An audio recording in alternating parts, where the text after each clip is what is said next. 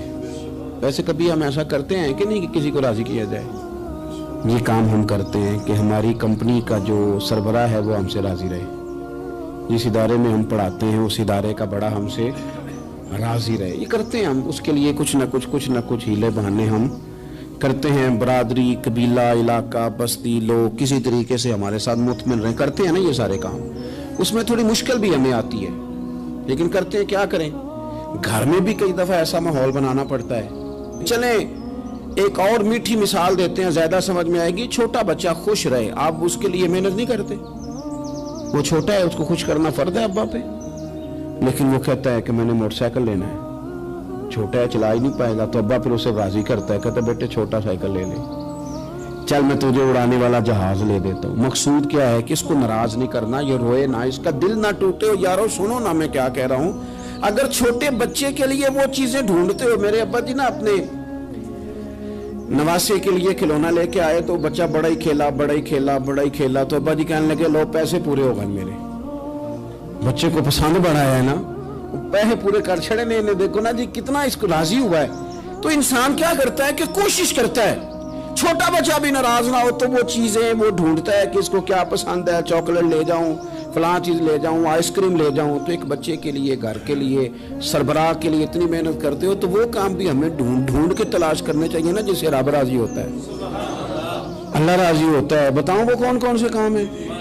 نبی کریم صلی اللہ تعالی علیہ وسلم نے ارشاد فرمایا 3 لوگ ہیں جنہیں دیکھ کے رب مسکراتا ہے۔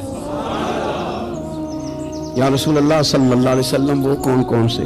تو محبوب فرمانے لگے ایک وہ بندہ ساری مخلوق سوئی ہے، آدھی رات ہے، رات کا پچھلا پہر ہے، اس نے اٹھ کے وضو کر لیا، مصلی پہ کھڑا ہو گیا خدا کی یاد میں، فرمایا اسے دیکھ کے رب مسکراتا ہے جو اس کی شان کے لائق ہے۔ مسکراتا ہے اللہ۔ یہ تو سونے کا ٹائم تھا، یہ تو گہری نیند آنے کا وقت تھا، رات کا پچھلا پہر۔ رات پوے تے بے درداں نو نیند پیاری آوے، تے درد منداں نو یاد سجن دی ستیاں وی آن جگاوے۔ اور ساون کی کالی راتوں میں جب بوندا باندی ہوتی ہے، وہ راتوں کو اٹھ روتے ہیں جب خلقت ساری سوتی ہے، اللہ مسکراتا ہے۔ اور سننا میرے بھائی، میرے نبی پاک صلی اللہ تعالی علیہ وسلم فرماتے ہیں جب مسلمان نماز کے لیے صفیں بناتے ہیں نا، ترتیب لگ رہی ہوتی ہے، اب اللہ کی بارگاہ میں کھڑے ہوں گے، قیام کریں گے، رکوع کریں گے، سجود کریں گے، فرمایا جب مومن صفیں بناتے ہیں تو رب دیکھ کے مسکراتا ہے، مسکراتا ہے۔ کمال ہو گئے عروج بندگی کا، جب بندے کو دیکھ کے رب مسکرائے، خدا بندے سے خود پوچھے بتا تیری رضا کیا ہے، مسکراتا ہے۔ اور میرے نبی پاک علیہ السلام فرماتے ہیں جب مجاہد جہاد کے لیے صفیں سیدھی کرتے ہیں، آج تو یہ رب کے نام پہ مرنے ہی آ گئے، یہ صفوں میں کھڑے ہوں گے، ترتیب سے لڑیں گے، ترتیب سے گلا کاٹیں گے کافروں کا یا شہادت لیں گے۔ فرمایا جب جہاد کے لوگ صفیں بناتے ہیں تو رب انہیں دیکھ کے مسکراتا ہے۔ کتنے نصیبوں والا وہ بندہ ہے جسے دیکھ کے مسکرا دیا۔ او یار کبھی تیرا بیٹا تیرے سامنے مسکرائے نا چھوٹا، تو تیرا دل باغ باغ ہو جاتا ہے۔ تیری ماں بیمار کسی ایک دن صحیح طرح ہنس پڑے تو طبیعت خوش ہو جاتی۔ مجھے بتاؤ نا جس کا رب بھی اسے دیکھ کے ہنس پڑے، جو اس کی شان کے لائق ہے، کیا اس بندے کے نصیبیں ہیں، کیا اس کے مقدر ہیں۔ آپ اس مقام پر اپنے آپ کو لائیں۔ اب دیکھیں نا یہ حدیث آپ نے سن لی، اب ہم نے نا اس طرح صفیں نہیں بنانے جس طرح ساری دنیا، آپ ذرا صفیں بھی شوق سے بنائیں گے، آپ ذرا تھوڑا سا شوق پیدا کریں گے، بھئی یہ تو میں وہ کام کرنے لگا ہوں جسے دیکھ کے رب مسکراتا ہے۔ نبی پاک صلی اللہ علیہ وسلم نے فرمایا جب کوئی بندہ توبہ کرتا ہے نا، ہم توبہ کا رٹا لگاتے ہیں، یا اللہ میری توبہ یا اللہ۔ اور توبہ کا تو مطلب یہ ہے کہ پچھلے گناہوں سے پکی توبہ، آج کے بعد یہ غلطی نہ کرنے کا پکا وعدہ۔